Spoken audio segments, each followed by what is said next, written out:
살롬, 함께 떠나는 성경 여행 25과 포로민 설득 그 세 번째 시간을 시작하도록 하겠습니다. 우리가 지난주에 유대인이라는 그 어원 그리고 배경을 살펴보았고요. 오늘부터는 유다의 회복에 대한 예언입니다. 70년 동안 하나님의 징계로 인해서 다시 극상품 무화과 나무로 거듭나기를 원했던 하나님, 바로 그 유다의 회복에 대한 예언의 말씀을 에스겔 선지자를 통해서 주셨으니 우리가 그 내용들을 한번 살펴보기로 하겠습니다. 하나님의 진심은 이렇습니다. 영원한 징계와 멸망이 아니라 악인의 회개를 기뻐하시는 하나님이라. 에스겔 33장 11절에 하나님의 진심이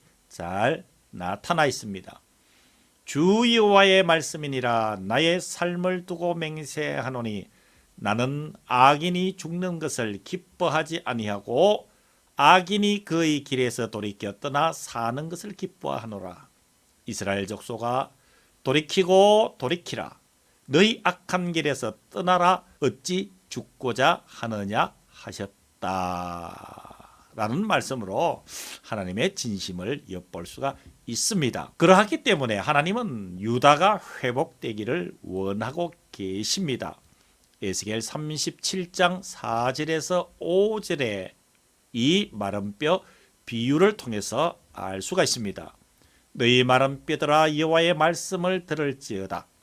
주 여호와께서 이 뼈들에게 이같이 말씀하시기를 내가 생기를 너희에게 들어가게 하리니 너희가 살아나리라 라고 말씀을 하셨지요.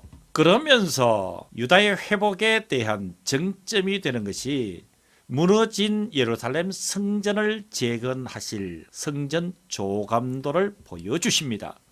에스겔 41장 13절에서 15절에 의하면 그가 성전을 측량하니 길이는 100척이요 그가 뒷뜰 넘어 있는 건물을 측량하니 그 좌우편 회랑까지 100척이더라 라고 말씀을 하시면서 재건될 예루살렘 성전 조감들을 에스겔에게 보여주셨다라는 것이죠. 그리고 마지막으로 제사장과 레위인에게 다시 사명을 주십니다. 그 사명은 이렇지요. 에스겔 44장 14절에 의하면 내가 그들을 세워 성전을 지키게 하고 성전의 모든 수종드는 일과 그 가운데에서 행하는 모든 일을 맡기리라. 새롭게 제사장과 레위인에게 사명을 주시는 하나님의 뜻을 우리가 살펴볼 수가 있는 것이죠.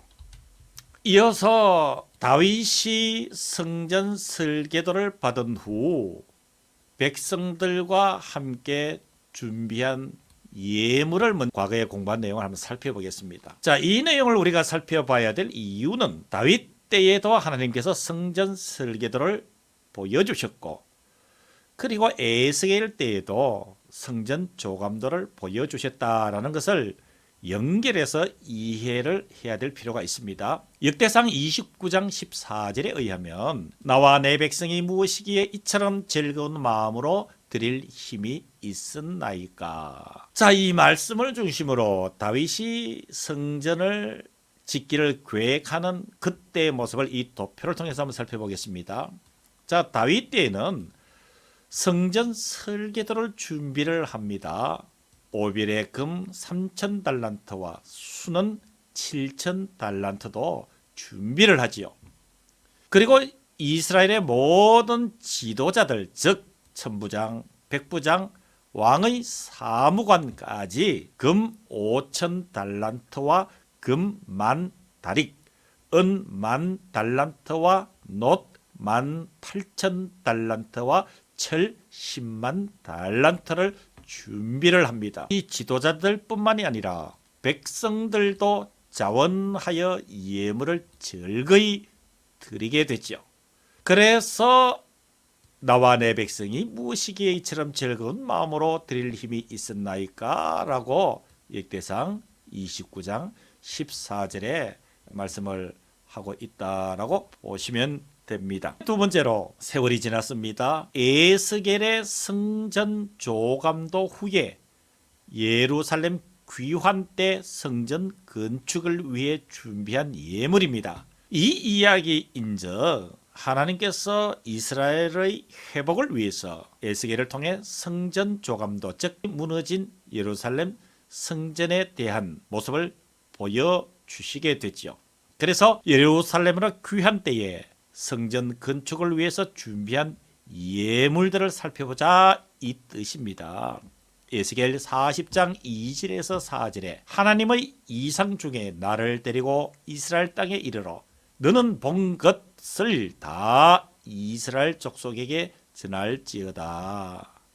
자, 에스겔도 성전 설계도를 다윗처럼 준비를 합니다. 여기에 스룹바벨과 유다의 베냐민 족장들과 그리고 유대인들은 금이 6만 1,000다릭, 은이 5,000만에, 제사장의 옷 100벌을 준비를 합니다. 그리고 바벨론이 멸망한 그 자리에 페르시아가 세워지게 됐죠.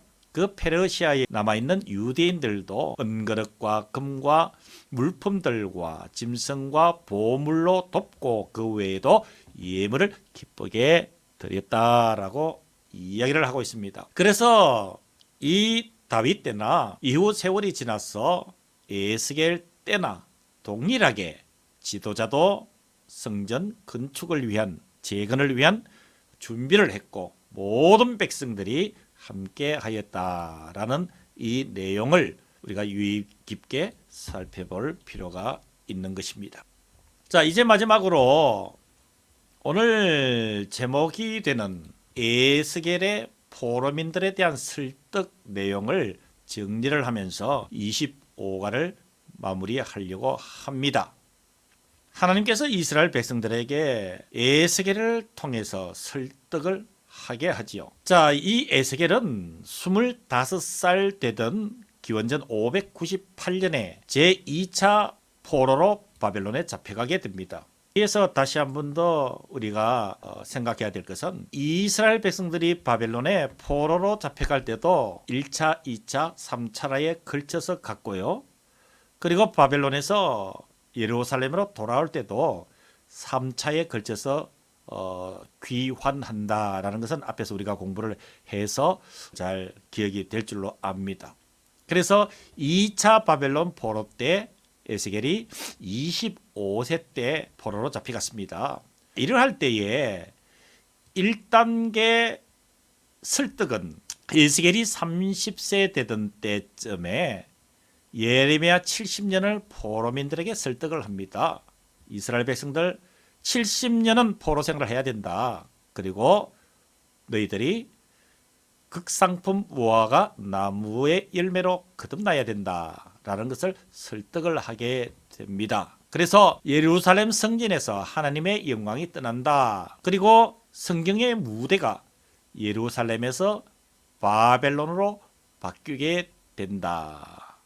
즉 에스겔 11장 6절에서 밝히는 것처럼 바벨론에서 내가 잠깐 그들에게 성소가 되리라 말씀을 하셨습니다. 그리고 징계의 도구가 되는 바벨론 제국은 하나님께서 손에 들고 계시는 심판의 칼이다 라고 에스겔 21장에 기록되어 있죠. 에스겔 24장 1절에서 14절에 의하면 이 녹선가마 비유가 나오지요. 그게 사용하는 불은 바벨론이다. 그래서 바벨론을 통해서 녹선가마인 예루살렘을 소독할 것이다 라는 내용을 가지고 1단계 설득을 하게 됩니다. 이후에 약 10여 년이 지나서 이 에스겔이 39살이 되는 때에 2단계 포로민 설득을 합니다. 내가 너희들에게 이렇게 한 것에 대해서 어떻게 하면 어떻게 해주시겠다. 즉 하나님의 말씀에 순종하면 이렇게 해줄 것이고 하나님의 말씀에 불순종하면 이렇게 될 것이다. 이것이 쌍무 언약입니다. 하나님과 이스라엘 백성들 간의 언약이지요. 거기에 근거해서 예루살렘이 멸망하게 된 것을 깨닫고 이제는 하나님의 그 은혜 언약, 즉 새 언약과 화평 언약을 가지고 제사장 나라, 하나님의 나라가 되라라고 설득하는 것이 바로 에스겔의 포로민들에 대한 두 번째 설득입니다. 그 내용으로 에스겔 37장에 나타난 마른뼈 환상, 그리고 이어지는 두 막대기 비유, 그리고 화평 언약을 예로 들어 주셨습니다. 마지막 3단계 포로민 설득의 내용은 이 에스겔이 52세가 되는 즈음에 여호와의 영광이 가득한 성전 조감도와 여호와 산마로 설득을 하면서 에스겔서를 마무리를 하는데, 여기서 중요한 것은 에스겔서의 마지막 여호와 산마로 설득을 한다. 여호와 산마 무슨 뜻입니까? 여호와께서 거기 계신다. 여호와께서 거기 계신다. 어디요? 영광이 가득한 하나님의 성전을 이야기를 합니다. 그래서 성전을 그리워하며 소망하게 하고요, 이 회당에서 성전을 그리워하는 사람들의 임시 모임 거처로 삼아서 하나님을 소망하게 되고, 에스겔 44장 4절에서 8절에 의하면 여호와의 영광으로 가득한 이 성전의 모습을 보여주면서 에스겔 47장 1절에서 12절에 성전에서 흘러나오는 그 물에 대해서 이야기를 하면서 바로 에스겔의 3단계 포로민 설득을 마지막으로 25가 에스겔을 마무리하게 됩니다. 25가 세 번의 시간에 걸쳐서 에스겔을 중심으로 포로민들을 향한 하나님께서 에스겔에게 주신 소명과 그리고 포로민들을 설득하는 내용을 중심으로 살펴보았습니다. 여러분, 여기까지 25가 마무리하도록 하겠습니다. 수고하셨습니다. 다음 주에 뵙겠습니다. 살롬.